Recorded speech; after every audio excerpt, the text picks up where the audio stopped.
Hey, good people. So, we got a Dev Insights Final Shape Weapon Tuner preview. Man, it's a lot. It's a lot of information here, a lot of nerfs, a lot of buffs.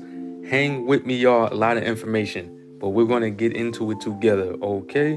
Let's get right up into it. So, like I said, this is things happening in the Final Shape. Let's start with weapon archetype changes, right? Or just changes in general. If y'all did not know, they want to change up the way the mods are working and what we're using in PvE specifically. They are taking away, I say, boss spec, taking spec, minor spec, major spec, and the depth big ones spec. So PvE, just think about that. That's going away. No more, right? And they also want to tune the damage output of exotic primary weapons and trace rifles. So they said they only slightly reduced their damage bonus versus red bars. In most cases, this means that their damage output is roughly unchanged since they receive the buffs below. So they're going to reduce damage bonus versus minors from 40% to 30% across the board, except on Fighting Lion. So yeah, y'all hearing we losing a lot of damage in PvE. I know y'all hearing that, right? Okay, we're moving on. In addition to compensating for the removal of spec mods, they've taken this opportunity to buff some weapon types. So they're trying to tune some weapons that they say have been underperforming. Let's see what they're talking about here. All right, increase base PvE damage versus all combatants. So this is going to be against all combatants in PvE. Pulse rifles getting 20%. Does not count graviton or revision zeros, heavy burst mode. All right. And then pellet shotguns is getting 10% more. This is not Legend of Acreus, Track the Cannon, Conditional Finality, or the Fourth Horseman. Shotguns, slug shotguns specifically, 9% boost. Fusion rifles, 7% boost. That's not including 1000 voices. Sniper rifles, 7%. Of course, that does not apply to Izanagi's Burden or Cloud Strike. Glaive projectiles, 7% boost. Linear fusion rifles, 5% boost. They're also increasing damage versus minors, red bars, and this is going to stack with the base PvE damage increase for sidearms, trace rifles, scout rifles, and bows by 20%. That sounds like it's going to be nice. My crew redemption, baby. Okay, auto rifles and pulse rifles going up 15%. For pulse rifles, this is in addition to the above buff. And graviton lands, revision zeros, heavy burst, not included. Alright, so submachine guns getting 10% more. Hand cannons getting 5% more. And then increasing damage versus majors, orange bars, by 20% for trace rifles. And then increasing damage all across the board, including PvP, for machine guns by 7% and the same percentage for swords. Okay? Alright, so they want to reduce splash damage from the following weapons by 10%. You ready? This is going to be for Sunshot, Trinity Ghoul, Polaris Lance, Graviton Lance too. Trinity Ghoul and Polaris, that hurts me heart. I know it's just 10, but it makes a difference. It hurts me hard, y'all, just to read that. Alright. Moving on. Kinetic damage type weapons no longer deal bonus damage to bosses, and damage to other combatant tiers is not getting changed. So for example, they say a kinetic sniper rifle and a stasis sniper rifle of the same family will both deal the same damage to a boss. So all of those changes they made to try to make kinetics like stronger, they taking it back, but they are making these global changes, so I don't know, we have to see how it works out. Okay, We've also made some quality of life changes to several weapon types, they say. So, updated heavy, adaptive, and aggressive burst weapon intrinsic names to match burst count across all weapon archetypes. And so this is just like a this is like a housekeeping change, you know? And then 2 bursts, heavy bursts. This includes sidearms, hand cannons, and pulse rifles. And 3 bursts, adaptive bursts. This includes sidearms, linear fusions, and adaptive pulse rifles, and 4 bursts. So this is all included in there. And that includes pulse rifles. They said they're going to remove the Foundry name from the Viced Rapid Fire, Hake Precision, and Omblon Adaptive Weapon Intrinsics. For scout rifles, they're going to update the hipfire reticle to better show accuracy and aim assist states. For hand cannons, what they're going to do is they're bringing back Criminal's Dagger. You remember Criminal's Dagger? It was a 110, then they got changed to a 120, the Iron Banner hand cannon.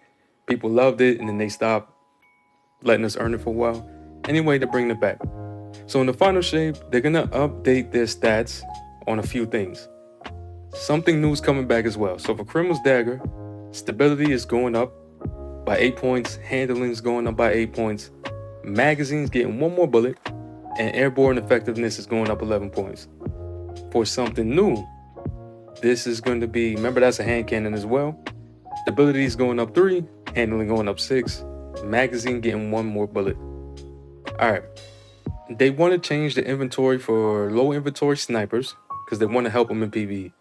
So what are they doing? They're increasing minimum reserves from 14 to 17 shots. They're not changing the cap.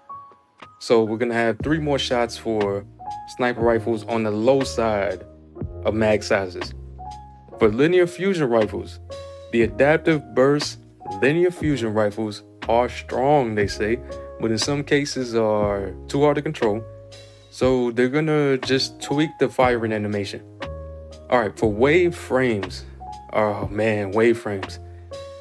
So they say they deal competitive damage as of Destiny 2 into light. But some stats didn't really play the way they wanted to. So what they're toying with, well, let's get into it. The size of the wave is now affected by the blast radius stat. This will mostly impact the width of the wave. Through the length and height will also be scaled.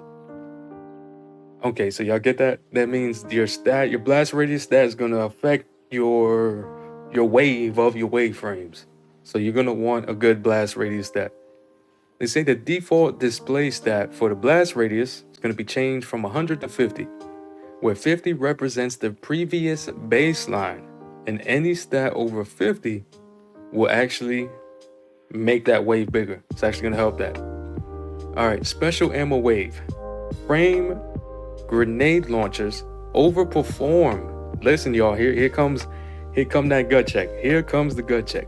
They say overperforms. So they're going to reduce the length of the waves from 22 meters to 15 meters, except for Dead Messenger. That's 7 meters. It might not sound like a lot, but you are going to feel that difference. I guarantee you're gonna feel that difference. So everybody who's been farming for a forbearance right now, I'm sorry. I'm sorry. Okay. Yeah, that's happening. All right, swords. They updated the sword reticle to better indicate its charge state. So when sword energy is consumed, the amount of delay the sword has before it begins to recharge, now you're going to be able to see that information in the reticle. And they put that information out a while ago. Y'all remember when they showed us the reticles that they were planning to do and all of that? Y'all remember that? All right, they're doing some bug fixes for swords. They're going to fix an issue with overwhelming battle song debuff from some missions will prevent swords from recharging or losing energy while guarding. They're going to fix an issue where unpowered caster sword heavy attacks would not reset the sword energy recharge delay. And they're going to fix where uncharged adaptive sword heavy attacks cost the same amount of ammo as their charged counterparts. They now cost 1 ammo, same as all the other uncharged heavy attacks. All right, we're getting into exotic territory now, y'all. Oh boy, do you see the first thing on the list? Do y'all see it? Here, let me walk you into this one. Divinity. Divinity's ability. Now remember, they already nerfed Divinity. Okay? Divinity's ability to bypass combatant gameplay by generating a weak spot called a cage on command has too high of an uptime. Alright, this is what's gonna happen. They're gonna increase the number of shots required to generate the cage by 75% against combatants. They're not changing in PvP. Let me say that one more time for y'all. They are going to increase the number of shots that you need to make the crit spot by 75%. I'm gonna let that sit for y'all, all right? Okay, for Rat King, they want to change Rat King out a little bit. So they said it's hard to control. So they're gonna swap the firing animation to the same one used by other auto fire sidearms for Rat King. Devil's Ruin they're playing around with the animation for that as well. So they're saying they're gonna fix an issue where the firing animation from Devil's Ruin would get applied to other equipped sidearms if the weapon was swapped during the firing animation. Okay. Symmetry, remember Symmetry, the Arc scout rifle exotic? So they're actually buffing that. So Symmetry, Catalyst is now gonna provide 10 more reload speed, 10 more handling, and they're gonna put Eddy Current on that as a bonus. All right, so they're not taking away anything, they're giving those things to the Catalyst. All right, Gjallarhorn's Wolfpack rounds. So they're just changing the way that they look, the colors of the Gjallarhorn's Wolfpack rounds. That's all for right now. So they're gonna look like solar, and yeah, that's pretty much it there. Okay, Touch of Malice. All right, so they're gonna increase the duration of burn applied by the Darkness Ball against combatants from 2 to 3.5 seconds. So that's a small little buff right there. Osteostriga. Sorry, y'all, it's getting another nerf. Okay, so it now has a 4-second cooldown on the poison burst on kills. 4-second cooldown. Oh boy. All right, so it says the poison burst from sustained damage doesn't receive this cooldown. Now, this is not gonna kill the weapon, but you are definitely gonna feel this difference. You are gonna feel this difference. So my Osteostriga is y'all, I know y'all ain't gonna be happy about that one. Okay. Necrochasm, they're changing Necrochasm because they wanted to have better ad clear. So the intrinsic perk for Necrochasm is now gonna increase reload speed after precision kills. They're gonna increase the duration of burn that you can apply with Curse Throw explosions from 2 seconds to 3.5 seconds, and they're changing the catalyst. All right, so the catalyst is now going to be 1 for Thrall. Damaging 3 combatants in quick succession provides a period of increased damage, range, and aim assist. All right, so that's sounds like another perk out there, right? All right. And here we are at Lament, y'all. Here we are at Lament. I'm sorry to tell you, I'm sorry. Don't shoot the messenger. Don't shoot the messenger. All right. Bungie's had it with Lament. They're reducing healing effect of Lament by 20%. While the weapon is going to get the 7% buff to swords that I was talking about earlier. All right. They're going to reduce the damage on the high end of the chained heavy attack by 20% on the high end. So you know how when you charge and then you go do your lights and you're trying to charge up to do the heavy, right? So if you do a higher number of combo to try to do more damage, it's going to take 20% off that on the high end. And you're going to get 20% health, 20% less health or less healing while you're hitting. That hurts. Ouch. That hurts, y'all. This means combos at lower stacks are less affected by the change than combos at higher stacks. Sorry, y'all. All right, Dead Man's Tale, they want to change it around too. So Dead Man's Tale, they kind of say that they want to buff it a little bit, bring it up, because this hip fire is not being as good as they want it to be. So for the baseline, cranial spike stacks now grant stability in addition to aim assist stat and range. So that's +2 per stack. They're going to increase reload speed benefit of cranial spike stacks. And with the catalyst, when you hit fire, you're going to get slightly reduced accuracy benefits, but they're going to increase the magnetism fall off scale. So just think of the bullet magnetism is going to be just a tiny little bit better. They're going to increase the baseline rate of fire from 130 to 140 RPM. So you're shooting faster from the hip now. And they're going to remove PvE only damage buff that scale with stacks of cranial spike. And they added a 15% damage bonus at maximum stacks of cranial spike. All right, so that's what's happening to Deadman's. Overall, it's going to be a buff, but it is taking a tiny little hit there. All right, Colony. This is actually nice for Colony. Y'all remember Colony, the freaking exotic? That was actually my favorite exotic before Yoin for PvE. I love Colony, but this is what they're going to do. So Colony is going to get updated so that it spawns additional little spider robots on kills. And more robots, you can spawn up to 5, spawn from higher tier enemies. You know, your yellow bars and stuff like that. All right, Truth, they're buffing Truth too because they want Truth to do some more stuff in PvE. So they're increasing the area of effect damage so that it doesn't lose noticeable damage due to not dealing impact damage, right? And they're increasing the total reserves. You're getting 3 more rockets in your total reserves. This is on top of the reserves change to high impact rocket launchers from the previous 7.3.5 update we already got. Truth is about to have a lot of ammo for you to be blasting off. All right, Queen's Breakers, you know the linear fusion, that's getting tuned up a little bit too.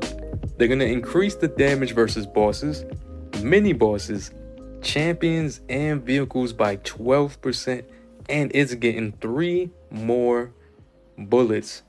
All right, 3 more bullets in the reserve. So that's going to start looking a lot nicer to some of y'all too. That's going to start looking a lot nicer.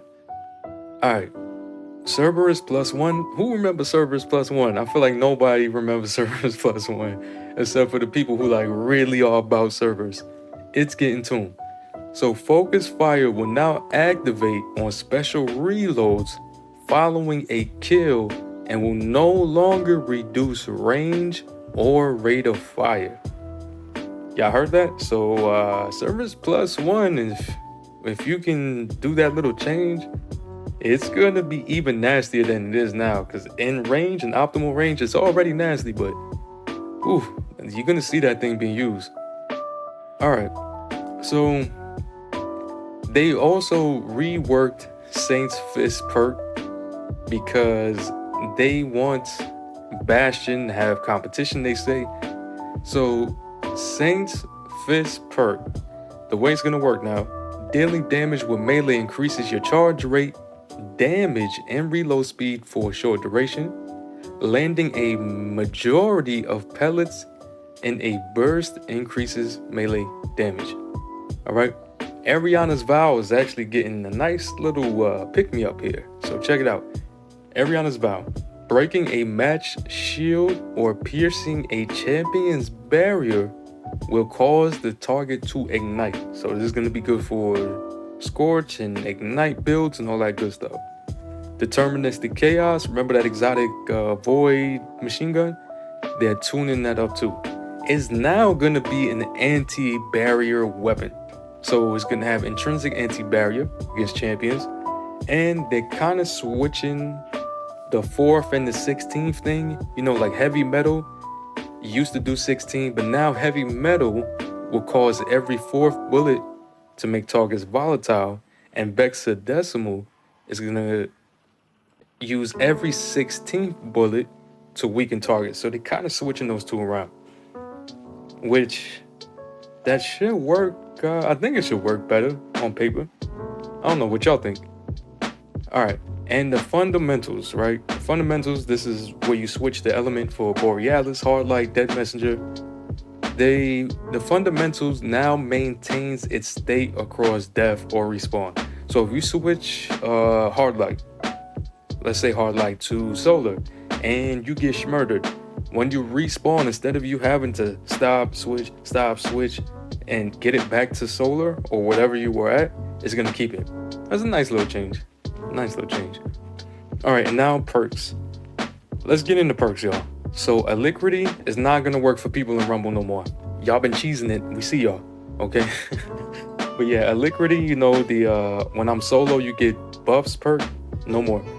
Archer's Gambit is gonna be nerfed. So Archer's Gambit is gonna have reduced draw time buff from 66% to 60, and reduced buff duration from 8 to 4 seconds. But now we can stack up to 8 seconds. So you know what that means, right? If they are messing with Archer's Gambit, you know what's, yeah, you know, because they're unsunsetting all the pinnacles, so it makes sense. They already thinking ahead. All right, Grave Robber. They're buffing Grave Robber. So now, when you activate it, it'll activate on dealing damage with a powered melee, in addition to standard melees. And then Chain Reaction. Yeah, Chain Reaction is getting stepped on. I'm sorry, y'all. All right, so for Chain Reaction, on specials, it's about 15% smaller AoE size and 20% less damage. Ooh. And then heavies is the same AoE as before and 30% more damage. So heavy is getting the buff and special is definitely getting the nerf here. All right, Eddy Current. Eddy Current is getting some changes. So now it's going to take a 1.5 seconds of sprinting to activate it instead of 3 seconds. And it's going to give you a bonus to handling and a 5% scalar on each stat at base. And then being amplified will immediately activate Eddy Current at its maximum effectiveness. So remember, what scout was that that's getting Eddy Current? Symmetry, right? That's what it was. Yeah, Symmetry is going to get this. So Symmetry, if you're running the ARC build, you're probably going to love it. All right, Underdog. Underdog's getting changed, so instances of Underdog have been replaced with Pulse Monitor. All right, so Underdog, they stopped. You can't even get Underdog anymore. So they're just switching. They're going to switch Underdog out with Pulse Monitor. All right, Osmosis and Permeability. All right, these no longer drop off when pulling out a ghost or similar actions. And then now partially refills the weapon's magazine on activation. So, you know, since they did them changes to all the shields in the game and all of that stuff, Osmosis and Permeability, well, specifically Osmosis hasn't been as good as it used to be for PV. So they're trying to give it a reason to exist. I don't know if that's enough. Doesn't sound like enough to me, but y'all let me know. Maybe it is. All right, so now Chill Clip. They want to change it a little bit too. So they want to adjust the number of slow stacks applied based on properties of the weapon. So in this case, rapid fire fusions like Riptide will still require 3 shots to freeze, but slower firing fusions only require 2. All other archetypes have been unnerved and only require 2 shots to freeze. All right, now High Ground. Remember the High Ground perk? So they're going to rework it so that it gives a stacking damage bonus when getting kills in any context. So kind of like Rampage, or instantly granting you the maximum amount of stacks when damaging an enemy from the high ground. And then PvE max bonus is going to be increased to 25%, and the PvP max is going to be increased to 15%. All right, so killing tally. Oh, they changed the killing tally. Alright, so they said the Kill and Tally perk on the original 21% Delirium machine gun has been updated to match the version found on random rolled weapons. So perks that currently match your equipped subclass have been changed as follows. So hear this, y'all, hear this. Osmosis and Tessellation now match the damage type of your equipped grenade. Permeability and Elemental Capacitor now match the damage type of your equipped super. Alright, moving on. Alright, Deconstruct. So Deconstruct is now going to refill from reserves instead of from thin air and should trigger more reliably across weapon types. So they just buffed Deconstruct and they nerfed Deconstruct. I remember people been trying to talk to me, hey, Deconstruct is good on these guns, and I'm like, I'm sorry, I didn't play into it. But I knew it had a place, but now it's going to be a very, very hard sell to want to use Deconstruct. And there it is, y'all. There it is. Alright, they say they have some big system changes that they're working on for the future release, including redesigns of the PvP and PvE ammo economies, and introducing more player choice into weapon mods and more new weapon types. Whew. Alright, y'all, how we feeling? What are we thinking? Tell me in the comments. Is this good? Is it bad? Is it gonna be okay? Are you feeling like, man, can y'all just stop with all the freaking back and forths? You tell me. If you are new and this news helps you out, please subscribe. It really helps me out. Don't forget the bell. And speaking of helping out, those comments and likes really help me out with the algorithm. So please don't forget to support. It is free and I really appreciate it if you get anything good out of these videos. Please check the comments for any other videos you might need, like let's say some 0 hour guides I've been working on hard for y'all, you know, wink wink. Anyway, thanks y'all, and I'm out.